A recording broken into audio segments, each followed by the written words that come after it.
จ่าแจ้งเจ้าเวลาต้องเต้ารุ่งรายถีลุกเตะปีน้องวันไม่สลีเก็บสุดสลีตีนอนหมอนเจ้า1เข้าเนี่ยกิน4ฟันล้างหน้าไปปล่อยเวลาเสี่ยงซ้ำหน้าที่การงานควายมานักลำจำเป็นต้องสู้หยาบไปหิกันหาไว้มุ่งมั่นด้วยใจเส้นฝันฝังใจรอเฮาตั้งหน้ารอเฮาตั้งหน้า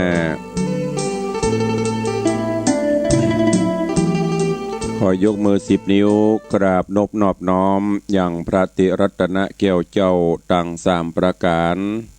อันมีพระพุทธพระธรรมพระสงฆ์อันเป็นสรณที่เปิงที่เคารพนับถืออันสูงสุดในชีวิตกราบคารวะแตบไตรไวยสาปารมีธรรมพระมหาเถรานุเถระภิกขุสังฆสามเณรเจ้าจุตนจุองค์อันหมายมีพระเดชพระคุณหลวงปู่พระเทพโกศลที่ปรึกษาเจ้าคณะภาค7เจ้าอาวาสวัดศรีโสดาพระอารามหลวงตำบลสุเทพอำเภอเมืองจังหวัดเชียงใหม่พระเดชพระคุณหลวงพ่อท่านเจ้าคุณพระเทพปริยัติเจ้าคณะจังหวัดเชียงใหม่เจ้าอาวาสวัด7ยอดพระอารามหลวงตำบลจางเผือกอำเภอเมืองจังหวัดเชียงใหม่พระเดชพระคุณหลวงพ่อท่านเจ้าคุณพระรัตนมุนีท่านเจ้าคณะจังหวัดเชียงรายพระเดชพระคุณหลวงพ่อท่านเจ้าคุณพระเทพรัตนนายกท่านเจ้าคณะจังหวัดลำพูนครูบาสังฆเถระเจ้าทุเจ้าพระเนรจุตนจุองค์โดยความเคารพขอเจริญสุขเจริญปอนสาธุชนญาติโยมติ่นจองห้องวัดจุหนุ่มเท่าใจยิง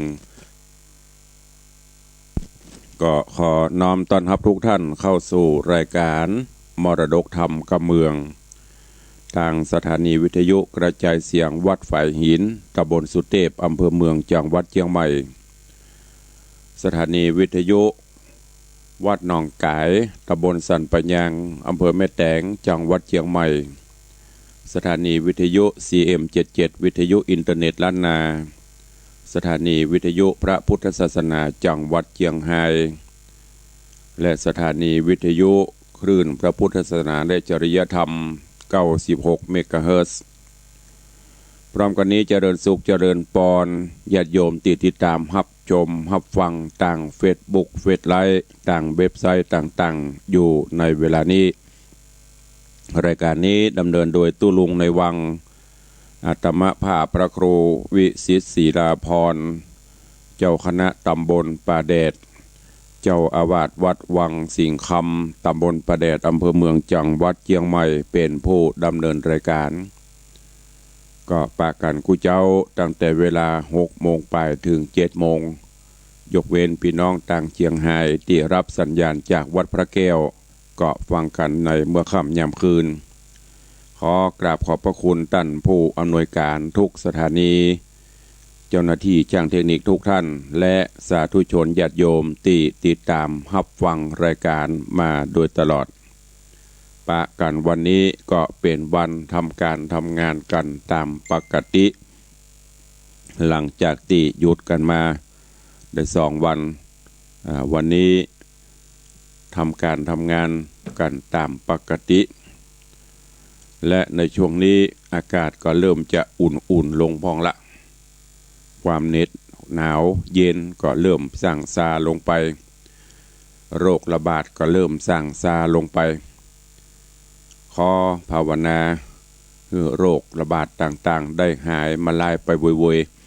ๆบ้านเมืองจะได้กลับเข้าสู่ภาวะปกติ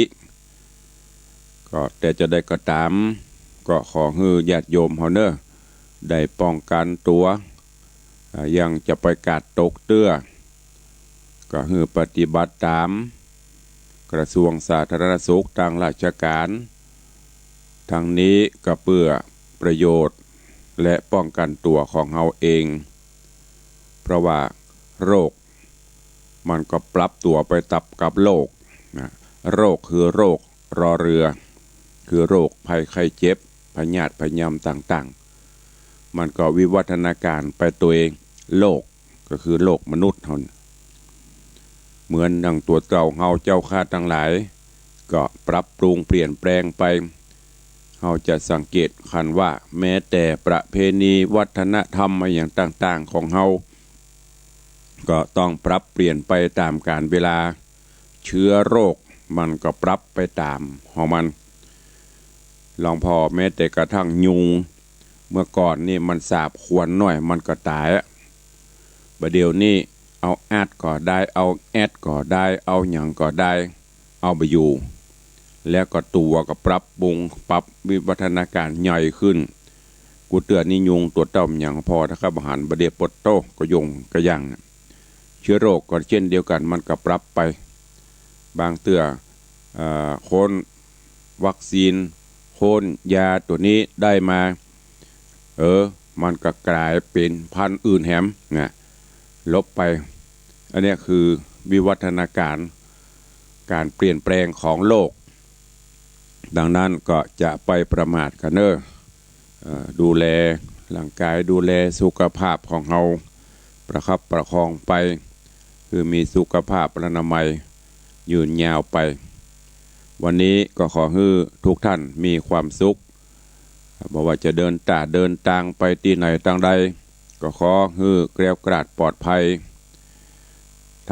ทำงานกิจการใดๆก็ขอให้มีความสุขและสำเร็จผล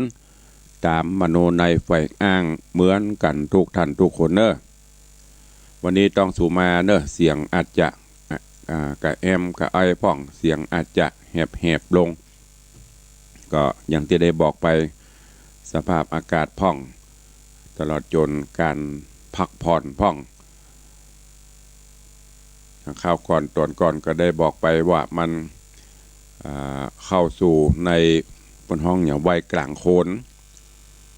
เนี่ยอย่างที่ว่าตะเกียมันจะปรับของมันไปคนเดียวบางครั้งการนอนการจำวัดการอย่างอีป่ออีแม่ศรัทธาเขาเนี่ยมันจะรับการจำวัดการนี่บ่ค่อยเต็มตีรับยิบรับยับมาเจ้าอากาศเย็นกำลังจะรับม่วนจะเป็นต้องตื่นเพราะภารกิจติดจะต้องทำกิจวัตรอย่างรอก็ต้องตื่นมาเสียงอาจจะบ่ค่อยบ่อนใหญ่ก็สู่มาอภัยไว้ก่อน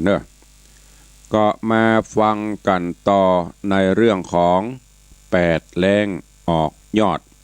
ตุลุงได้เทศนาไปจบไปละ6 ตอน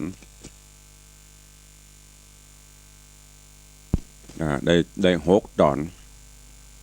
วันนี้ก็จะขึ้นตอนที่7ถ้าเป็นผูกก็ตอนนี้ผ่านไปละ4 ผูกในเรื่องราวในตอนที่แล้วอโนจาได้ร่ำลากับโชติละเสียถีเพราะทัศนคติบ่ตรงกันอยู่ร่วมกันไปก็บ่ดีขึ้นเมียบอกอย่างผัวก็บ่ฟังละเพราะกิเลสมันเข้าครอบงำฝังลึกความโลภความโกรธความหลงเนี่ย3อย่างเนี่ย หรือกามตัณหาภวตัณหาวิภวตัณหากิเลสตัณหาเหล่านี้มันเป็นสิ่งที่มาครอบงำจิตใจบอกว่าภัยถ้าถูกส่องกิเลสตัณหาเข้าครอบก็จะทำให้มืดบอดทั้งตาดีตาห้ายมืดไปหมดภัยบอกอันยังก็จะฟังอย่างอันเนี้ยเมียอยู่ห่วมข้างกูตุกกูยากหูกันมากินซุกกินดิบด้วยกันมาบอกกล่าวแนะนำก็บ่ฟังละเพราะกิเลสตัณหาเข้าบดบังมดหลังจากที่อโนจาร่ำรากับโชติละเสียถีแล้วก็ขอขมาขออโหสิกรรมคือนับจากวันนี้ไปจะ บ่ยินดีตีขากับกันละผัวจะได้ดิบได้ดีจะได้จะเป็นอันยังก็จ้างก็จะบะขอปิกมาอยู่ตัวเองหรือจะตกต่ำละกรรมลำบากจะได้ก็ปล่อยไปเป็นเรื่องของกรรมไปเถอะส่วนตัวเก่าก็เช่นเดียวกันก็ขอไปตั้งหน้าคือแยกกันไปด้วยดีบ่ได้โคตรได้เกียรติอย่างกันละ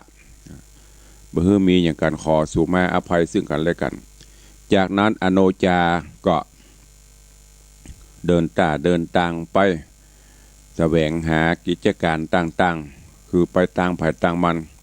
จนกระทั่งไปอยู่พักศาลาแล้ว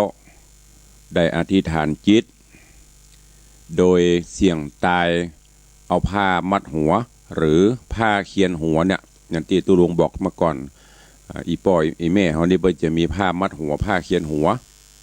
ไปหันปนี่อันนี้ก็เหมือนเดียวกันก็หมอกไก่รุ่งอรุณนี่เนาะ แต่เงินแสงทองจะจับขอบฟ้านางก็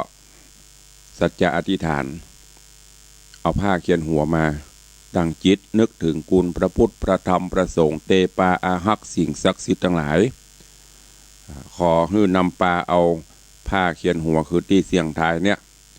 หากแม้นบุญบารมีเกยสร้างร่วมกับไผจะเป็นภัยกระจ่างเตอะก็ขอนำปาเอาผ้าเคียนหัวของข้าพเจ้านี้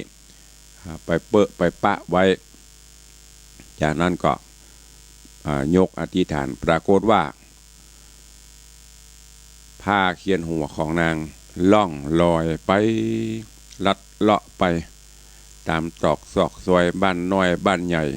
หลายบ้านข้ามบ้านเศรษฐีข้ามหัวข้ามวังไปปุ้นไปปะใส่ไปปาดใส่บ้านตุกตะคนนี้คือไผย้อนกล่าวไปตั้งแต่เริ่มแรกก็คือโพธิสัตว์เจ้าที่มาเกิดเป็นลูกคนตุกพ่อตายละแม่ตายละแม้แต่แม่ตายยังโมโหว่าแม่ตายกอดดมศพแม่กินนมดูดน้ำคำน้ำไข่เก็บกินนอนไปนะเนี่ยตอนนี้ผ้าผืนนี้ไปปะที่หันอโนจาตุยไปหันกำลังนอนงอล่องง่องก็ส่องพอเป็นว่าเป็นหลับเดินนอนก็เลยห้อง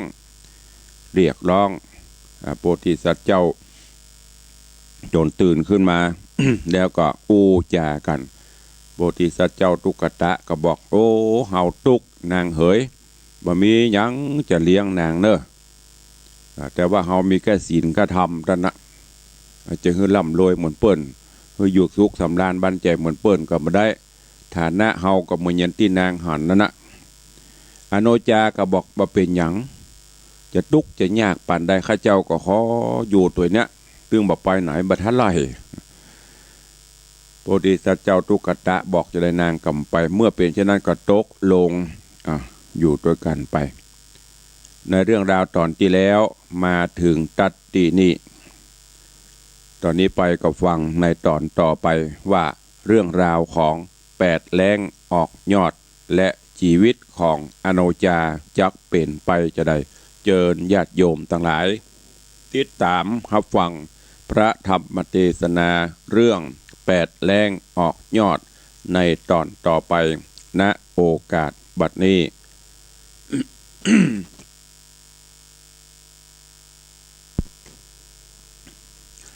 นะโมตัสสะภะคะวะโตอะระหะโตสัมมาสัมพุทธัสสะสาธะโบฟังลาโสตุจันนาสัพปุริสะตังลายตั้งยิงและใจม้วนโมที่ได้ปากันอยู่ทาดาฟังยังลัสธรรมมาเตสนา8แล้งออกยอดลำดับมาแถมแล้วเล่าขอเจิญศรัทธาหนุ่มเทาตั้งลายจุงตั้งใจไม้ถ่อมทาดาฟังต่อไปนานี้แหละนา ตาโตปัฏฐาญาแลกแต่นอนไปนานางนอดลาอโนจาก็รุมราอยู่เฝ้าปฏิบัติเจ้าคนผ่านอันเป็นหน่อโปธิญาณยอดซอยอยู่ตูบน้อยเจื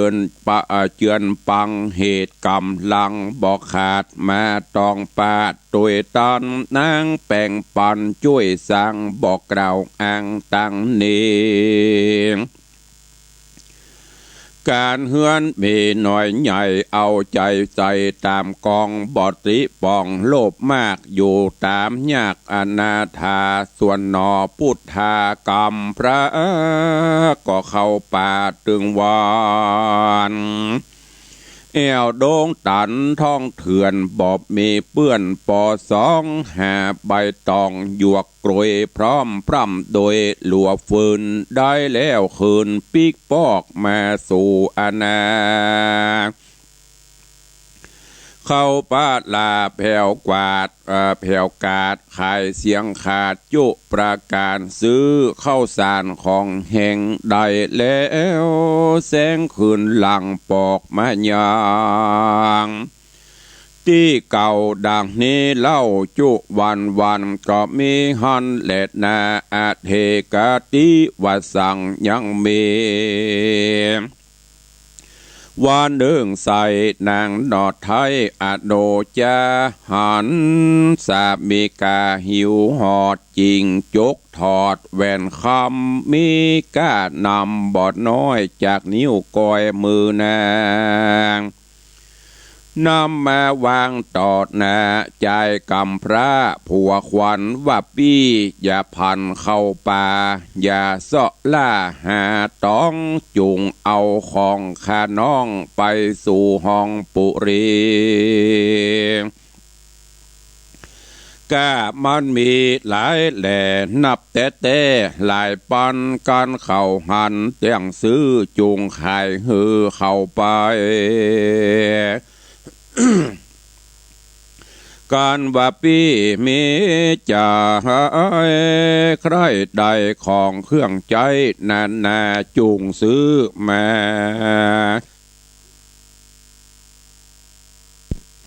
จูงซื้อมาตามไฟอย่าเว้นไว้อันใดใจเข็มใจกำพระบ่หูก้าแวนคำเนี้ยตามกำเมียกล่าวไปสู่ดาวปุรี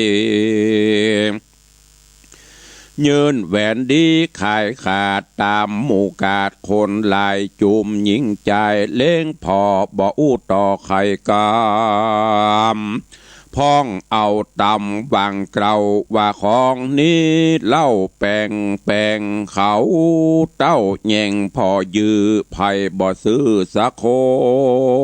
นนอตาสาป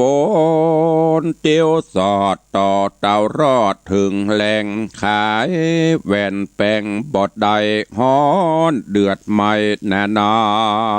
มถามต่อต่ำแลกเขาแลกผ้าเก่าครัวใบบ่มีภัยใครใดแกว่งหัวไข่ยิงใจโคนตั้งลายหนุ่มเทาก็บอกเล่าตามมีของมันมีก้ามากแม่นจากลาเคกหากับต่างตรงนาตรงกว้างก้าบอดหลังจากเติงเป็นของเปิงแก่เต้าตนภาพดาวปุรีหรือเศรษฐียศใหญ่ส่วนไพร่ไตยิงใจไผบ่หมายใครใดจุงเก็บไว้คืนลางหนอปูดทั้งน้อยหน้าตุกไม่มาดเครื่องแกนก็เอาแหวนขว้างก็ขว้างแหวนก้าใหญ่เข้าป่าไม้หิมต่างหน้ามองจางหมุนเศร้าปิกปอกเต้าเร็วปาน รีบพายผ่านมาสู่ยังติอยู่เฮือนตนก็มีหันเล็ดนา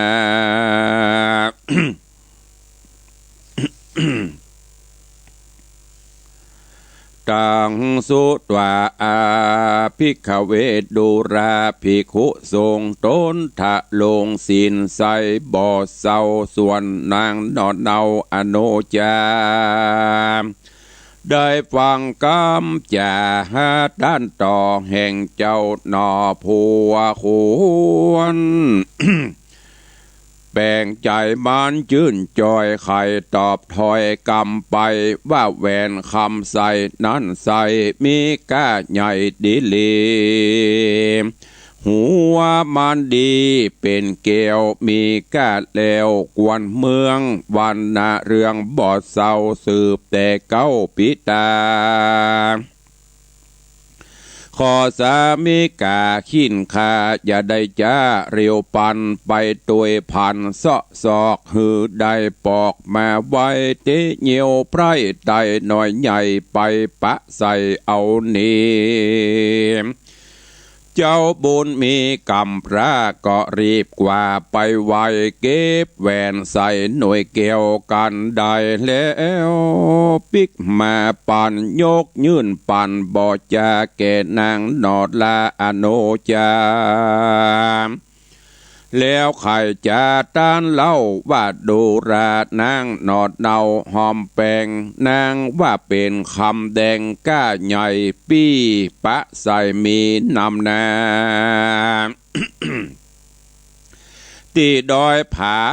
ห้อมห้วยกลางปากกรวยโด่งตันแยมไปพันเสาะสอดแห่ยังยอดใบตองวางยายกองพับไว้ก่อนน้อยใหญ่แก้มกันปีไปหานแจ้งที่จริงกล่าวจี้ตามวีจักเป็นคำดียอดมอนหรือเป็นก้อนหินผาปี้บ่หูแนะบ่นาหูได้ยอดยากไรเครื่องแกนแก้วและแหวนก้าใหญ่บ่เคยได้หันมากันสลีโซภาใครหูจุงไปสู่ดงตาลไปจอมการกาปี้จักหันทีกับตาบอดยาจันและนาอโนจานอนเนาฟังกำเล่าสามิกายินสังกาหลายแหล่จริงกล่าวแก่กำไปว่าการใส่ใจเจ้าปี้หันแจงทีตามกำจุงรีบนำตัวข้าไปสู่ป่าเรียวปันกันได้หันแจงทีจริงเสียงตี้สังกาแม่นเป็นคำคาก้าใหญ่เฮาเตี้ยงใดเป็นดีปนเครื่องขี่มนเศร้าทุกคำเจ้าเจยบานบ่อยาจะเล่นน้ำปุณณติวเศษในวันลุนรุ่งเจ้าหนอพระเจ้าคนผ่านก็ปานางนงครานยอดซอยจากตูบน้อยเหือนโตนเข้าไปสนปากกวางเปื้อไฟอังสะแวงหายังคำขาก้าใหญ่อันเคยได้ไปหันแต่หลายวันล่วงแล้วบอกกราดแกล้วลืมลำสองบุญนำนอนเนาดันป่าเศร้าดงพรายลาเตียวไปจะใจเถิงดอยใหญ่หินผาเป็นดงนาหอมโหยกลางป่ากรวยใบตอง หันคำกองหลายหลากดังหัวจวักหัวมันอยู่แก้มกันใหญ่น้อยปุ่นดีคอยเล็งแยงพ้องอยู่แฝงห้อมหวยพ้องอยู่เก้ากรวยใบบางพ พองหันหลังอยู่ตื่นพองอยู่ปืนหินผาดนางอโนจาดอดเนาหายมนเศร้าเครื่องกาโซมานาสาจื้นจอยไข่กล่าวถอยกำยายว่าสายใจเฮ้ยเจ้าปีแม่นอันนี้คำแดงเป็นของแปงก้าใหญ่เฮาเตี้ยงใดเจยบาน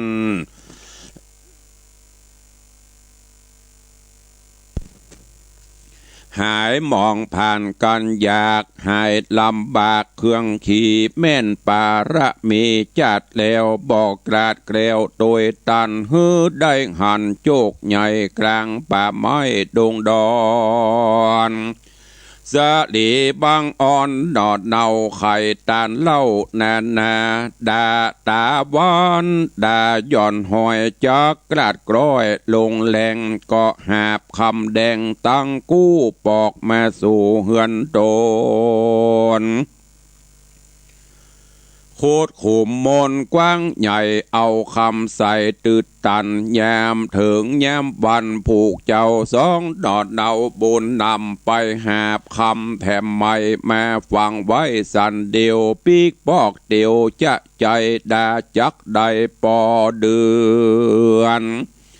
เต็มปืนเหือนจุตี้ใหญ่โจดทีนำหนาตั้งสองขาอยากไรปะโจกใหญ่หลวงลายตุกโศกหากราดกรอยอยู่จืนจ้อยเจยบานแสงกาตามการดังเก่าบ่บอกเต่าเล่าคนใดบ่เฮือไผได้หูเต่าดักอยู่คนเดียวเจ้าก็เตียวเข้าป่าเอวเสาะล่าหาโลมาแลกครัวในกาดบ่ฮือขาดดังเดิมก็มีหันและนาตะตาดน้อยกาลนันเล่าพญาเจ้าปุเรอาจยามีปงใส่แก่ไพรไตคนใจมีดวงลายมวลหมู่ก้ามีกู้ผัวเมียบ่เว้นเสียอำมาตตังข้าทาสคนนายอยู่เวียงใจเตเอตอหองหรือนอกห้องปาราฮือเร่งดาอย่าจะเอาอย่างมาตัวดีไปลองฤทธีเล่นแข่งไผ่บอดแต่งตามกรรมอาจญานำโต๊ดใหญ่จากตกใส่ตัวมันเสียงเนืองนานห้องเป่าไปตัวดาวเวียงใจตั้งไปในไปนอกภาพตุกขอกสีแม่ฮือประจาไพรไตหูแจงควายอยู่คนและนาตะมาอาทาน้อยกาละนันนอพุทธาหนุ่มเนาก็บอกเราเยียนจากับอโนจายอดซอยว่าปีนี้ถอยอนาถา แต่เกิดมาถึงใหญ่บ่หูควายจบทองบ่เกยปองหูแจงว่ามาได้แข่งเรียวไว้มาตัวได้เล่นจ้าหรือเป็นมาเจียงคานอันจักหันหัดเฮาแข่งกับเต้าห่อคำเป็นมาดำมะกงบ่หูลงขะกูลเป็นแม่มนช่วยกำหรือเป็นแม่ซ้ำอนตันลายปีบ่หมายหูใดขอยกไว้ปันนางจุงหาตังซื้อไว้ถึงเมื่อไกลวันมาจักใดป่าไปแข่งตามเต้าแต่งตกปันจะเล่นนาต่างโซโหตวาส่วนนางอโนจะนอดเนาฟังกรรมเจ้าสามิกา ก็เอาคำขาหลากหลายนับแต่หากสามปันรีภายพันไปสู่ยังตีอยู่เศรษฐีอันเป็นดีมีแม้ซื้อขายกว่าตังวานเศรษฐีหันนางเกี่ยวมารอดแล้วเกหาก็ปุจชาถามต่อว่าดูราหนอนางยิงนางขะเนง นางคะนิ่งใจไฟเกิดใครใดสั่งจาจริงจักมาหลอดนี้จุงกล่าวจี้ตามมีนางสมสลียอดซอยก็กล่าวถอยไข่ปานว่าเกิดใจพันใครใดยังมาใหญ่ตัวนางเอาไปจำแข่งตากับเจ้าฟ้าราชาจุงคุณนะขายมาฮือแก่ข้าสักตัวแดเตนาว่าอันตีนันเศรษฐีหลวงปู่เท่าก็ดันเล่ากำดีว่าแม่เฮามีหลายหลากกามันมากนานามสามปันคำกดไว้ตัวน้อยตัวใหญ่ก็เสมอกันตัวสามปันเป็นบันต่ำกว่านั้นบ่ปันวางการวาดนางใครใดยังแม่ใหญ่เล่นลายเฮามีหลายปอเลือกม้าโก้งเผือกข่าวเขียวม้าห่างเรียวลังแอนม้าหน้าแดนแดงดำจุงวางคำใส่ไว้เลือกเอาได้ตามเปิงแดดเตนา ว่าอ่านเมื่อนั้นอโนจะน้อยหน้าจบฉลาดสับประการก็จะหวานตันเล่าซึ่งปู่เท่าเศรษฐีว่าข้ายินดีแลกซื้อตามปู่ฮื้อไข่กำแม้ลุงนำหลายหลากข้านี้หากเป็นยิงยังขาดนิ่งบ่จอดกึดบ่หอดหันใส่จักเอาแม่ได้เป็นแก่นแม่หน้าแดนพร้อมบีแม่ได้ดีบ่หูเต้าจักซื้อปูตามกามสามป้อนคำใส่ใบฮือปูได้บัดเดียวข้าจักเหลียวคืนสู่ยังที่อยู่เกหาฮือสามีกาแห่งคามาเลือกมาวันฮือเอาเจื้อกืออันใหม่มาสวมใส่นำไปก้อนจะคอยเสียงขาดนางน้อยนาดอโนจาก็เอาคำขากะมายื่นต่อหน้าเศรษฐีแล้วก็หนีคืนสู่ยังที่อยู่เรือนโดนอ่านอยู่โหนไปนอกตีข้างขอกเวียงใจแล้วก็จะไขบอกเล่าตั้งแต่เก้าถึงปลายโดยปาลิยายที่ถอยฮือเจ้ายอดซอยสามิกาแล้วก็จะตันต่อว่าตัวแห่งป้อสอนใคร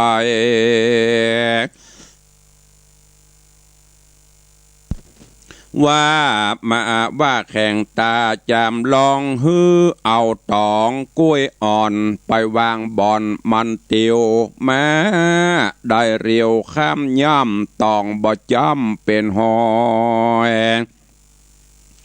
แม่นดำมอยน้อยใหญ่ฮือซื้อไว้เป็นดีจากเป็นสลีลำเลิศฮือบังเกิดมงคลขอฮือโตนพี่เจ้าไปป่าเศร้าดงนาเอาตองมาหลายยอดฮือมาตอดตินตามเตียงสมกำไฟอ่างบ่อเปล่าวางเสียลืมจะเล่นนาเนธิตังขีญาสั่งวันนาวิเศษจาห้องเหตุธรรมเทศนาแป ดแล้งออกยอดก็บังโกมสมเรศสะเดช สาธุชนญาติโยมทั้งหลายได้สดับรับฟังธรรมเทศนาในเรื่องแปดแรงออกยอดจบไปแถมตอนหนึ่งอันเป็นตอนที่ตอนที่7จบลงไปก็ให้ติดตามฟังกันในตอนต่อไปเนอะไก่เข้มข้นขึ้นกระมวลงานสันเราได้สาระได้กติขอคิดในตอนนี้ถึงโพธิสัตว์เจ้าถึงอโนจาปะคำแดงกลางป่ากลางให้คนมาไว้บ้านไปจองละแล้วก็ยังบ่เปิดเผยแต่ว่าทำตัวเหมือนปกติบ่ฮือมีไผหูกันเฉพาะ2 คนและตอนนี้อโนจาก็ใครปลดทุกปลดอย่างฮือผัวก็เลยบอกฮืออยู่กันตามภาษาของเขาเถอะมีความสุขสำราญดีและในตอนนี้พญาเจ้าเมืองซ้ำจะฮือไปแข่งม้าไผมีม้าดีเอามาแข่งกันแล้วก็โดยอาจญาเจ้าต้องไปทุกคนดึงในเมืองนอกเมืองไผ่บ่ไปก็จะได้รับโทษตอนนี้ดึงอโนจาก็จำเป็นตึงอัน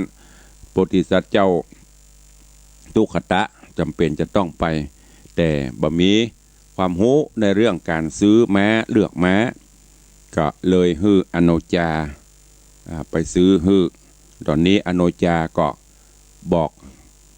ลักษณะการเลือกม้าต่างๆฮือกับโพธิสัตว์เจ้าทุกขตะจะซื้อได้บ่ได้จะไปแข่งเปิ้นแปรกับว่าการก้อยติดตามฟังกันในตอนต่อไปฟังแล้วเก็บแกะกอนไกเอาไปเนอะอันไหนที่มันดีที่ประพฤติปฏิบัติได้ก็เอาไปใช้ในการดำเนินชีวิตประจำวันความดีนั้นญาติโยมทั้งหลายสร้างไปมันบ่สูญหายเหมือนดังอโนจา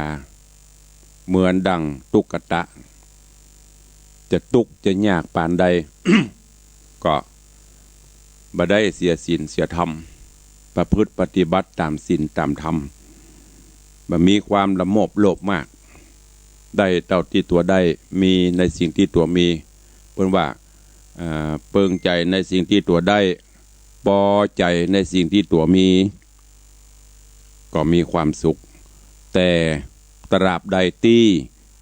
เราท่านทั้งหลายยังไม่รู้จักคำว่าพอหรือยังบ่รู้จักคำว่าปอเนี่ยบ่ต้องไปเสาะหาความสุขจะตุกเตาตายอันนี้เป็นสัจธรรมนะหมายความว่ามีแล้วก็ให้มันมีนักขึ้นแต่หาวิธีอื่นบ่ได้มีด้วยความซื่อสัตย์สุจริตกาหรือมีหละก็ยังละโมบโลภแหมมี1ค่าได้2ค่าได้นั่นค่าได้นี้แต่ได้กับหูจักปอโคนมากองมาก่ออย่างบางท่านบางคนมีให้หน้าปาตางปะเลอะเป็น4-50ให้เป็น100เงี้ยก็บ่ปอทำก็ได้ก็ซ้อหาอยู่มีเงินมีคำฝากไว้ก็บ่กินบ่ใจกลัวมันหมดมันเสี่ยงถ้าจ้างกินจ้างใจจ้างตานบ่เป็นหยังมันใจว่าเฮาเอาการพนันเข้าสิงเหมือนอย่างอันโชติละเสียทีอันนั้นก็เจ๊งเพราะนั้นท่านทั้งหลายฟังแล้วเก็บเอาที่สาระประโยชนะผัวเมียอยู่ด้วยกันก็ต้องซื่อสัตย์ต่อกันหิหาไปกินใจไปจะไปจิล้ำก็บ่ดีสุลุยสุไล่ล้ำก็บ่ดีมีมัชฌิมาปฏิปทาสายกลางกินไปทานไปสร้างกุศลคุณงามความดีไปของอันใดที่มันจะเป็นของเฮาเพิ่นว่าอยู่ปลายไม้มันตึงตกลงมาใส่ของเฮามันใจของเฮาจะได้มันก็ตึมใจอันเนี้ยถามว่าเฮาฮู้ก็ฮู้แต่เฮาบ่ปฏิบัติก็ยังจะบ่ใจของเฮาก็ยังจะไปโลภไปอำเอาเพิ่นอยู่ มันก็ตุกถ้าเราปฏิบัติตามศีลตามธรรมนะโอ้บ้านเมืองสงบสุขลมเย็นสถานีตำรวจก็บ่ต้องมีอย่างต่างๆก็บ่ต้องมีอยู่กันไปตามของไปของมันไปก็จะมีความสุขฉะนั้นฝากไว้เนอะกับญาติโยมทั้งหลายค่อยฟังกันในตอนต่อไปเนอะก็ยังค้างแถมหลายผูกอยู่ 2-3 ผูกก็จะจบวันนี้เป็นผูกที่5ได้เป็นตอนที่7จบปริปูรณังไปก็เข้าสู่โหมดใต้รายการก็ก่อนที่เราจะจะยังก็ขอแจ้งข่าวสารให้ญาติโยมทั้งหลายเนอะโอ้ตะวานี่งานนักหลายตีปล่อยล้อตะวานี่วัดสลีจุมบ้านไรหลวงแม่วางก็พระราชทานเพลิงไปเรียบร้อยที่หัวดงหัวมุงสระปีก็เรียบร้อยเผาไปพระราชทานไปก็ยังมีแถมอยู่เนอะงานปล่อยล้อช่วงนี้ปล่อยหลวงงดไปปล่อยล้อหนักอยู่วันที่28ถึง31ที่วัดสันปะคอยตำบลวัดเกตอำเภอเมืองเชียงใหม่เนอะก็งานพระราชทานเพลิงศพหลวงปู่ครูบาคำหรือว่าครูบาทองคำในวันที่28เป็นต้นไป28 29 30มีตั้งแต่เวลา10 โมงก็มีพิธีสงฆ์เมื่อคืนก็มีเทศน์มีสวดวันที่31วันอาทิตย์ที่31เป็นวัน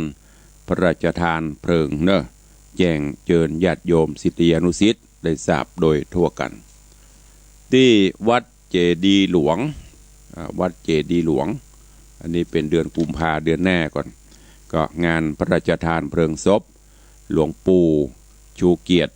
หรือหลวงปู่พระเทพวุฒาจารย์อดีตเจ้าวาดวัดเจดีย์หลวงเนอะเริ่มตั้งแต่วันอาทิตย์ที่14กุมภาไปจนกระทั่งถึง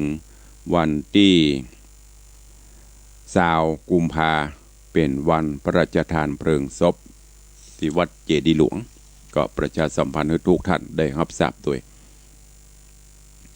ก็ย้อนกล่าวมาถึงของเรื่องราวข่าวสารของต่างวัดวังสิงห์คำก็อนุโมทนาบุญขอบคุณกับสาธุชนญาติโยมทั้งหลายเนอะตามที่ตุลุงได้ประกาศเปิดบุญเชิญชวนญาติโยมพุทธศาสนิกชนร่วม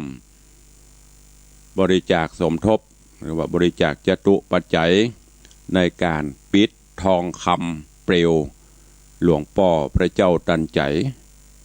รูปเหมือนครูบาเจ้าศรีวิจัยรูปเหมือนหลวงพ่อสดหลวงปู่ทวดสมเด็จโตพระรอดหลวงที่เขาจะปิดทองคำเปลว 100%ขอเปิดบุญเชิญชวนศรัทธานาบุญสาธุชนทุกท่านเนอะร่วมโมทนาบุญเป็นเจ้าภาพด้วยกันแผ่นละ9 บาท9 บาทแต่หอมโดยปริยายก็คือ10 บาทนั่นแหละที่ค้านทอนบ่มีสตางค์ทอนแต่เอามิติเอาเลิกเอานามว่าแผ่นละ9 บาทก็อนุโมทนาบุญเจ้าภาพเจ้าสถาเกาโยมธนวัฒน์โยมทัดพิชาสุสิงห์คำ100,000 บาทโยมธีรวุฒิมากเมืองหรือไอเบล1,000 บาทโยมป้อบุญธรรมแม่รัตนาสั่งคำฟันเวียงปะเป้าอำเภอเวียงปะเป้าเชียงราย500 บาทแม่ศรีนวลรันจวน100 บาทแม่อุ้ยหม่อนจันทร์คำแสงบุญ300 บาทแม่บุญปั่นทิพยะศพเตี้ยจอมตอง200 บาทแม่ปราณีพยาไคหพลหนองแต้น1,000 บาทแม่ดีสุขเจริญสันนเมงร่วมทำบุญ500 บาททำบุญสถานี200โยมแม่สุภาชัยภูมิแม่โจ้1,000 บาทโยมแม่ละไมศรีชัยปันแม่โจ้100 บาทแม่จันเพนปัญญา100 บาทแล้วก็มีโยมวิมลโยมแม่หมอมัทนาโยมนัดประคันอัมพันธ์539 บาทโยมร้อยตำรวจเอกเรวัตแม่จิตพิมพ์ในนัทวุฒิมโนชัย300 บาทโยมสุภาพโยมเทียมจันทร์ขันนาเจ้าหน้าที่เรือนจำกลางเชียงใหม่ร่วมโมทนาบุญ500 บาท แล้วก็มีโยมขวัญมีนักกนิษฐะ500 บาทนางสาวอนิชาโยมบัญญัติรัชตะฮิรัน100 บาทโยมแม่จินดาตะตะนังบันตาศรัทธาวัดวังสิงคำ200 บาทโยมอภิเดชตะตะนัง100 บาทแม่เขื่อนแก้วตะฟันพร้อมครอบครัวเวียงปะเป้า200 บาทอันนี้เป็นรายนามผู้มีบุญร่วมบุญในการปิดคำพระเจ้าตันใจปิดคำสารูปครูบาเจ้าศีลธรรมอันเป็นนักบุญอมตะที่กราบไหว้สักการะบูชาของเราทั้งหลายที่วัดวังสิงคำเนอะตอนนี้กำลังเปิดบุญกล่องบุญให้ผู้มีบุญได้ร่วมบุญด้วยกันเนอะใครจะร่วมบุญกุศลก็เจริญพรถึงหน้าไม้หลังไม้เวลาใดก็ได้โทรแจ้งเข้ามาขอบคุณอนุโมทนากับทุกท่านตัวเองช่วงนี้ก็ได้ปรับปรุงบริเวณตาน้ำปิงหน้าวัดวัน2 วันวันก่อนแต่ว่า2 วันมาละก็แปลงซื้อปั๊มน้ำมาใส่พญานาคตั้งแต่วันเกิดตุลุงละปั๊มน้ำมันเสียก็เลยเปลี่ยนแล้วก็ใส่น้ำพุเข้าไปแหมโพม่วนเนอะวันบ่ฮู้จะไปที่ไหนมานั่งพ่อพญานาคพ่นน้ำเมื่อก่อนนี้จะทานน้ำบนมานั่งตาน้ำปิงบรรยากาศเย็นสบายหนักพ่นน้ำพุป่าคืออาหารป่าเนอะมันต้องกลัวโควิด เอาผ้าปิดหูดังอย่าถ้ามันมาก็ไล่มาตัวน้ำปิงไปเห็นเนอะมันดื่มอยู่ก็แจ้งให้ทุกท่านเนอะมโหไปไหนบางเบนก็มาเยี่ยมมาเยียนมาเอวได้วัดวังสิงคำเป็นวัดน้อยๆใบใหญ่บัดโตละโหฐานแต่เงียบสงบเบิกบานจิตใจมาไหว้มาสาหลวงป่อพระสิงคำมาไหว้มาสารูปเจ้าแล้วก็ทัศนศึกษาเอวได้เนอะก็เจริญปอนเจิญจวนวันนี้ก็ใครจะอู้จะเอ่ยตั้งหน้าไม้ตอนนี้ก็เจริญปอนเจิญเข้ามาสู่หน้าไม้กันได้0817836540ฟังอยู่ที่ไหนตั้งใดโทรเข้ามาร่วมรายการมาอู้มาจานหน้าไม้ตุลุงก็คือเติงหาศรัทธาก็คือเติงหาวันนี้เพลียเหมือนกันแต่ก็จำเป็นต้องมาปะเดี๋ยวมาหายศรัทธาจะหายเจริญปอน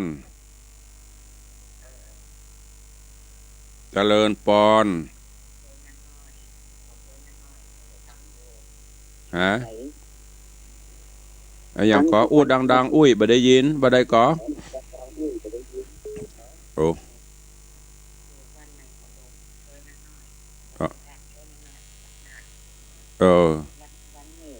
สาธุเนอแม่อุ้ยเนอ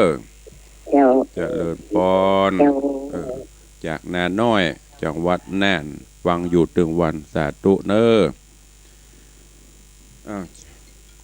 วันนี้สายแรกมาจากน่านอำเภอนาน้อยเจริญพรปเลี้ยงบริษัทครับเจริญพรยามเจ้าท่านพระครูพิศิลาพรนักพัฒนาดีเด่นองค์พระสัมมาสัมพุทธเจ้าก็เป็นในวิหารหลวงก็สมเพิงกวนปิดทอง